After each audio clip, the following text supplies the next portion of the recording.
2024 সালে ছাত্র জনতার অভ্যুত্থান পরবর্তী এই নতুন বাংলাদেশে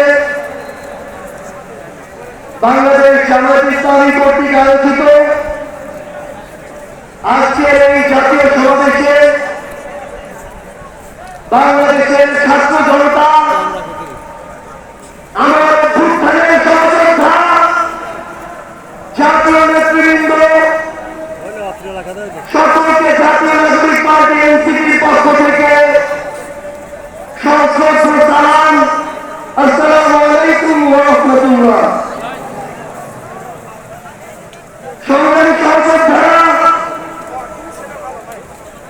অভ্যুত্থানের এক জুলাই তারিখে আমরা আরেক জুলাইতে উপস্থিত হয়েছি,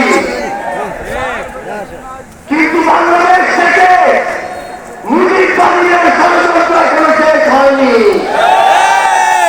গোপালগঞ্জে এখনো মুজিববাদীদের রাস্তায় গেড়ে রয়েছে। মুজিববাদীরা এখনো বাংলাদেশের বিভিন্ন জায়গায় সক্রিয় রয়েছে। এই মুজিববাদ একটি আদর্শ, শুধু আইনিভাবে এই মুজিববাদের মোকাবেলা করা যাবে না। আমাদেরকে অর্থনৈতিকভাবে, রাজনৈতিকভাবে, সাংস্কৃতিকভাবে এই মুজিববাদের কোমর ভেঙে দিতে হবে। আমাদের মধ্যে রাজনৈতিক মত পার্থক্য থাকতে পারে, কিন্তু এই মুজিববাদের প্রশ্নে, এই স্বৈরাচারের প্রশ্নে অভ্যুত্থানের সকল শক্তিকে ঐক্যবদ্ধ থাকতে হবে। সংগ্রামী সহযোদ্ধারা, এই বাংলাদেশে আবারও নতুন করে মুজিববাদী ভারতপন্থী শক্তিগুলো এখন সক্রিয় হচ্ছে। আমাদের মধ্যে মত পার্থক্য থাকতে পারে, কিন্তু এই বাংলাদেশে বাংলাদেশপন্থী ব্যতীত কোন দেশপন্থী, কোন বাকপন্থী, কোন শক্তির আর জায়গা হবে না। সংগ্রামী সহযোদ্ধারা, এই বাংলাদেশে আর ভারতের আধিপত্যবাদের জায়গা হতে দেওয়া যাবে না। অন্য যে কোনো দেশের নামে কোন আধিপত্যবাদের জায়গা এই বাংলাদেশে হতে দেওয়া যাবে না। সংগ্রামী সহযোদ্ধারা, হাজারের অধিক ছাত্র জনতা জীবন দিয়েছে। আমার হাজার হাজার সহযোদ্ধা আজকে আমার সামনে রয়েছে। আমাদের একটা আকাঙ্ক্ষা ছিল, গত জুলাই ওই আগস্টের 5 তারিখে আমাদের যে শর্ত ছিল, আরেক আগস্ট আসতে চলেছে, আমাদের সেই শর্তগুলো পূরণ হয়নি। অন্তর্বর্তীকালীন সরকারের কাছে আমরা ছুটির সরকারের ভূমিকা চাই না। আমরা তাদেরকে অভ্যুত্থান পরবর্তী সরকারের ভূমিকায় দেখতে চাই। আমরা স্পষ্ট করে বলতে চাই, অভ্যুত্থান পরবর্তী বাংলাদেশে আমাদের বিচার লাগবে। এই বাংলাদেশে খুনি হাসিনার বিচার হতেই হবে, খুনি হাসিনার বিচারের রায় হতেই হবে। খুনি হাসিনার বিচারের রায়ের কার্যকর আমরা দেখতে চাই।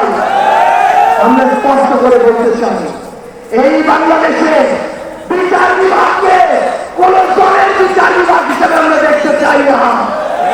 আইন শৃঙ্খলা রক্ষাকারী বাহিনীকে ক্ষমতার তোষামত করা বাহিনী হিসাবে আমরা দেখতে চাই না। আমরা স্পষ্ট করে আপনাদেরকে বলি, ৭২-এর মুজিববাদী সংবিধানকে এক পাশে রেখে কোনদিন এই বাংলাদেশপন্থী বাংলাদেশ সম্ভব নয়।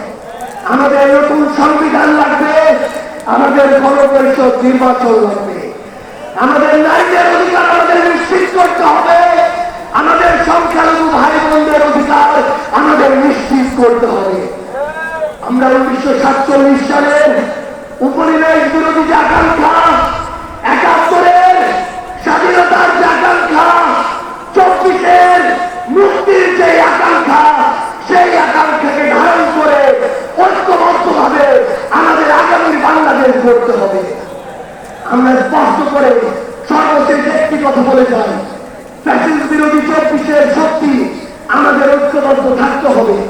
তবে ঐক্যবদ্ধ মানে এই নয় যে আমরা কারো বন্ধভাবে দালালি করবো। কেউ যদি চাঁদাবাজি করে আমরা সেটা মুখের করে বলবো। কেউ যদি শ্রীমুখের চালায় আমরা সেটাও বলবো। কেউ যদি দখলদারিত্ব করে আমরা সেটাও বলবো। তবে আওয়ামী লীগের প্রশ্নে আমরা ঐক্যবদ্ধভাবে আমাদের লড়াই চালিয়ে যাবো। সংগ্রামী সহযোদ্ধারা, রাজনীতিতে প্রতিদ্বন্দ্বিতা থাকবে, প্রতিযোগিতা থাকবে, কিন্তু রাজনীতির যে সৌন্দর্য, এই সৌন্দর্য যেন আমরা ধারণ করি, তাহলে আমাদের বাংলাদেশ সামনের দিকে এগিয়ে যাবে। রাজনৈতিক প্রতিদ্বন্দ্বিতা যেন ব্যক্তি আক্রমণে কোনদিন রূপটা নেয়। ইনশাআল্লাহ বিরোধী চব্বিশের শক্তি ঐক্যবদ্ধভাবে আমরা আগামী বাংলাদেশ গড়ে তুলব। আপনাদের সাথে আমাদের আবারও দেখা হবে লড়াইয়ের রাজপথে অথবা বিজয়ে। ইনকিলাব জিন্দাবাদ। সংগ্রামী